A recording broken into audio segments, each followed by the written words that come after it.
Welcome to another episode of the Bandage Podcast, a weekly wrap-up of the most trending healthcare news. Each week, we'll discuss the latest in healthcare, health IT, and compliance. In this week's episode, we discuss a new outbreak of a highly infectious virus, how bird flu could kill half of humanity, and, wait for it, syphilis. Great. Let's wrap things up. This is episode 173 for the week of February 20th. I'm Matt Moneypenny. And I'm Albert Bettistelli. We're going to get started. Our diagnosis code for the week is V80.730A, animal rider injured in collision with trolley. Wow. Well, there's a lot to unpack here. A lot of movement going on between. Yep. Is it a person riding an animal, or is it someone whose profession is? Yeah, animal rider. I don't know. Talking. Go ahead. I would say, I imagine it's somebody riding an animal, like any kind of animal rider. Well, yeah, but does he have to be riding an animal in order to get this diagnosis code, or can he just have the title of animal rider? Like he works at a circus riding animals, but at the moment of he's just off. He wasn't riding. He's on his lunch break. He's just walking around. Yeah, and what about animal riders? WRITE. Oh, like people who write animals. Yeah, are they excluded from this? Animal riders, probably. They probably have their own diagnosis code. Oh, that's V80.730B. Right. Animal writer. We're talking trolleys here too. Whoa. Right. How many trolleys are there in the world? I don't know, like the ding, ding, ding, 6? like the trolley, maybe what it's is St. Louis 1952. Right. Anyways, San Francisco trolley. that's enough of that. First up, we have Ebola-like outbreak. An illness which has killed at least 9 people in Equatorial Guinea has been identified as Marburg, a highly infectious and deadly Ebola-like virus for which there's no vaccine. The outbreak was first detected 2 weeks ago, Tuesday, affecting people who went to a funeral ceremony in an area which borders Cameroon and Gabon. Gabon? Mm-hmm. Gabon? I don't know. Pick one of those. Always Gavin. Gavin. It prompted a local lockdown and restrictions along the border of Cameroon. So far, Equatorial Guinea has reported 25 suspected cases, including 9 deaths. Their symptoms include nosebleeds, fever, fatigue, joint pain, and blood-stained vomit and diarrhea. Human-to-human transition is possible through direct contact with bodily fluids, surfaces, and materials. Yikes. That is nasty. Gross. Not into it. Blood-stained diarrhea. Sick. Nosebleeds? Yeah, no good. We're not talking the seats here, folks. We're talking blood coming out of your nose. Right. I feel like why does it keep coming up with new diseases every day? Like, I've never heard of Marburg in my life. Marburg, right, there it is. Marburg. It's just hyper aware now. Marburg, not to be confused with Marburg, the town, which is probably a town. Marlboro, yes. The cigarettes. Is there a town called Marburg? There is. It's in Germany. Don't get confused. Don't. How did I know that was the name of a town? That's insane. Right. Am I some sort of geologist here? You might be some kind of. Whoa. Yeah. Well, I hope that this doesn't get to be bigger than it is. I mean, it's definitely doesn't sound like it's good, but hopefully it doesn't turn into something worse. That could be bad. Next up, it could lead to a mass extinction event. Hey. Bird flu could mutate to become even more harmful to humans due to the ongoing unprecedented outbreak, experts fear. Cases of the killer H5N1 strain, which are at record levels, have already jumped from birds to foxes, otters, and mink.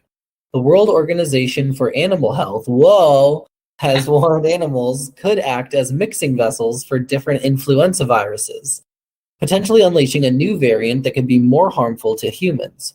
According to the European Center for Disease Prevention and Control, the bird flu death rate is believed to already be around 50% globally.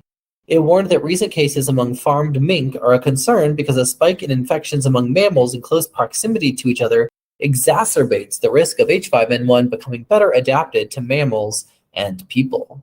Oh my gosh.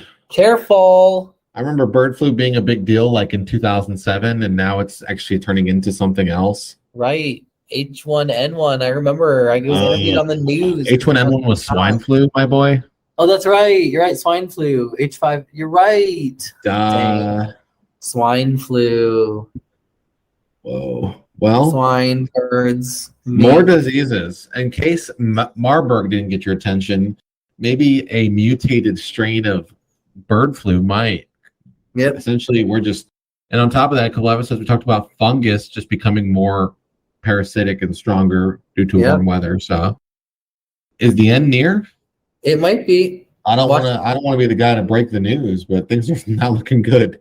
Right. Speaking of the next story, Speaking of diseases, let's talk about syphilis and how it's spreading. Mississippi has seen a dramatic increase in the number of babies born with syphilis.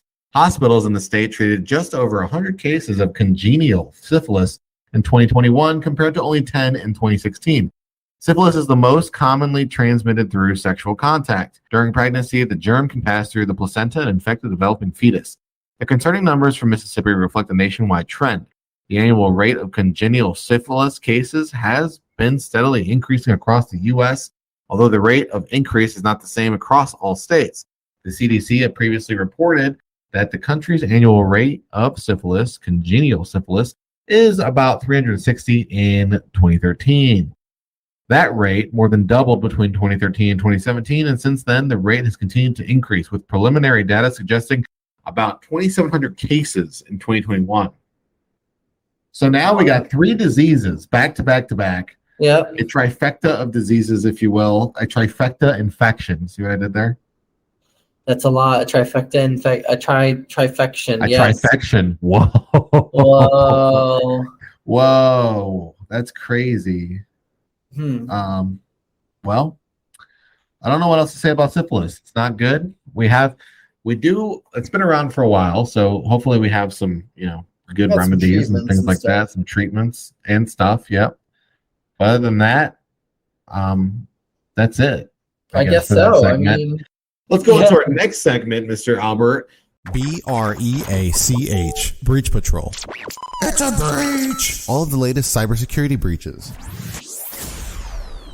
Welcome to Breach Patrol. We're talking about the latest breaches. What do we got? Oh, Pepsi halftime fail. Pepsi Bottling Ventures LLC suffered a data breach that resulted in the installation of information stealing malware and the extraction of data from its IT systems. The company is the largest bottler of Pepsi Cola beverages in the United States. The breach occurred on December 23, 2022, but it wasn't until 18 days later that it was discovered. Based on the results of Pepsi's internal investigation so far, the following information has been impacted. Financial account information, including passwords, PINs, and access numbers, state and federal government-issued ID numbers and driver's license numbers, including social security numbers and digital signatures. And in response to this incident, the company has implemented additional network security measures, reset all company passwords, and informed the law enforcement authorities. Dang. And all we focused on was Rihanna. Yeah, well, here's a fun fact. The Pepsi halftime show wasn't Pepsi this year, Albert. No, it was Apple Music. It was Apple Music, but some people might just assume it's Pepsi because it's been Pepsi for so long. Yeah, so, that's true. Fact. It was Pepsi for a long time. How? What the heck? I just want to know why Pepsi had social security numbers. And that's exactly where I was going. Maybe it's just employees. Right, that's what I was thinking. That'd be wild. Yeah. So, yikes. So I don't know what else to say other than that. That's crazy. It's got to be employees.